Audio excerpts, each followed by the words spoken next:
ஐயோ பாவம் என் மனைவி என்னன்னு பார்க்குறீங்களா? ஆமாங்க, இப்போ ஒரு காலேஜ் ப்ரொஃபஸர் ஐயா பேசிக்கிட்டு இருந்தாங்க. என் நண்பனுடைய மனைவி இறந்துட்டாங்க, அன்னைக்கு போக முடியல, அதனால் நான் ஒரு நாள் போய் பார்க்க போயிருந்தேன். அப்போ அவங்களுடைய வாழ்வியலும் வாழ்க்கை சார்ந்த காரியங்களையும் பேசியிருந்தாங்க. கேட்க சந்தோஷமாக இருந்துச்சு. அதாவது நான் 6 தான் படிச்சிருக்கேன். ஒரு ஜேர்னலிசம் படித்த ஒரு பொண்ணுக்கிட்ட கேட்டேன், ஜேர்னலிசம்னா என்னம்மா? நான் அங்கிள் 6 தான் படிச்சிருக்கேன்னு. அந்த பொண்ணு சொன்னால், அங்கிள் மனுஷனை நாய் கடிக்கிறது சகஜம், மனுஷனை நாய் கடிக்கிறது சகஜம். என்னைக்கு மனுஷன் நாயை கடிக்கிறோன்னா அதுதான் நியூஸ். கரெக்டுங்க.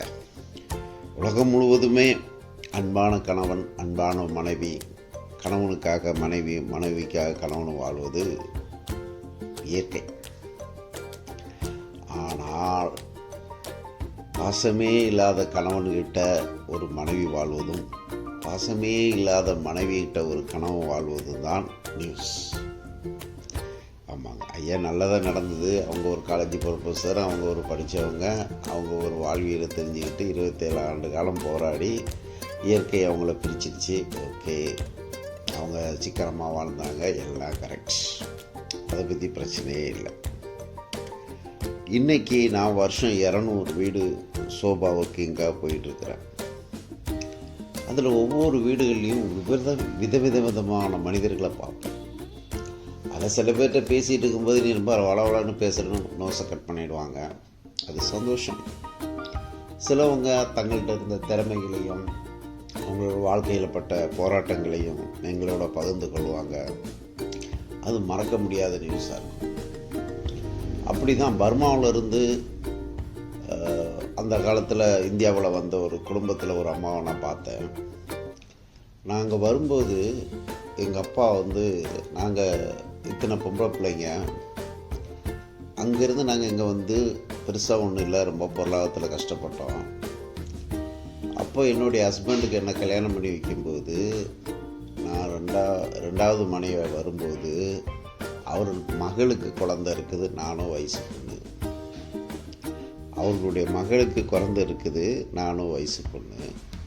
அவருக்கு மனைவியாக வாழ்ந்து நானும் 3 பிள்ளைகளை பெற்று என் 3 பிள்ளைகளையும் படிக்க வச்சு இன்றைக்கி ஒரு ஜாப்லேயும் இருக்காங்க. அவர் இறந்துட்டாங்க, அவர் நினைவாகவே வாழ்கிறேன்னாங்க. இன்றைக்கி உலகத்தை பார்த்தா கணவனை அசிங்கமாக திட்டுற குடும்பங்களையும் பார்ப்பேன், கேவலமாக திட்டுற குடும்பங்களையும் பார்ப்பேன், கணவனுக்காக பறிஞ்சு பேசுகிற குடும்பங்களையும் பார்ப்பேன், மனைவிகளை கேவலமாக பேசுகிற குடும்பங்களையும் பார்ப்பேன். இது எல்லாமே அவங்களுக்குள்ளே வளர்த்துக்கிட்ட கல்ச்சரல் தான். அதுதான் ஐயோ பாவம். உணவு முறைகள் தான் மட்டுமே தின்னுட்டு வீட்டுக்காரனுக்கு காஞ்சி போடுறத கஸ்டமரின்னு பார்க்கத்தாச்சு. நைட்டில் அவர் வேலைக்கு வரும்போதே வந்தவன் எங்கே துட்டு. என்னடா இந்தியன் கல்ச்சரலில் வீட்டுக்கு வர்ற மாப்பிள்ளை கணவனுக்கு அவன் எவ்வளோ குப்பைக்காரனாக இருந்தாலும் அவனுக்கு ஒரு கிளாஸ் தண்ணியை கொடுத்து அவன் என்ன டயர்டோட உட்காந்துருக்கான் என்று அன்பாக பேசுகிற குடும்பங்களை பற்றி பிரச்சனையே இல்லைங்க.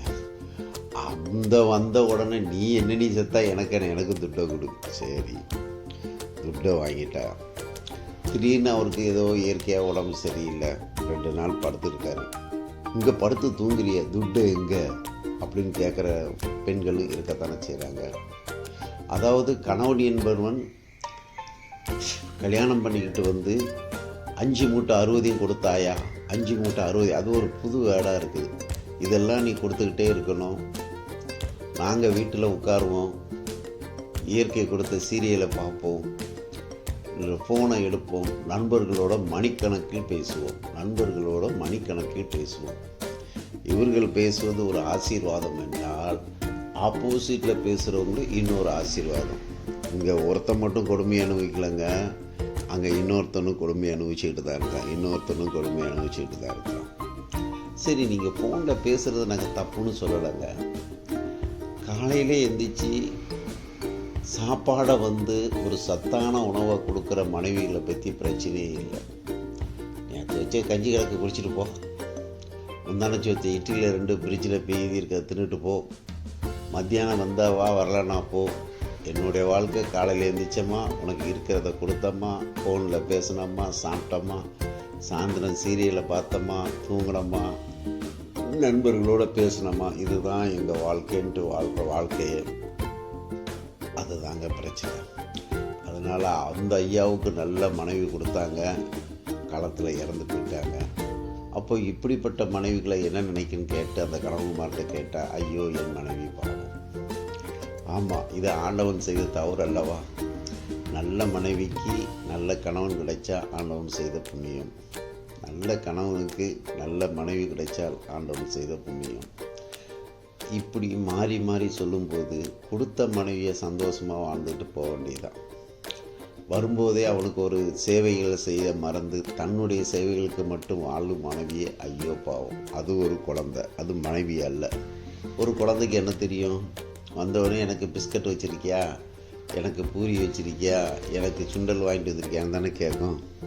அதை வாங்கி கொடுத்தா அது சந்தோஷம். அந்த மாதிரி வேலையை விட்டு வந்த உடனே தண்ணி எடுத்து கொடுக்கணுமா, அவருடைய கஷ்டமை பகிர்ந்துக்காமல் அவன்கிட்ட இருக்க துட்டை மட்டுமே எதிர்ப்பு நோக்கும் மனைவிகள் ஐயோ பாவம், அதுவும் குழந்தைகள்.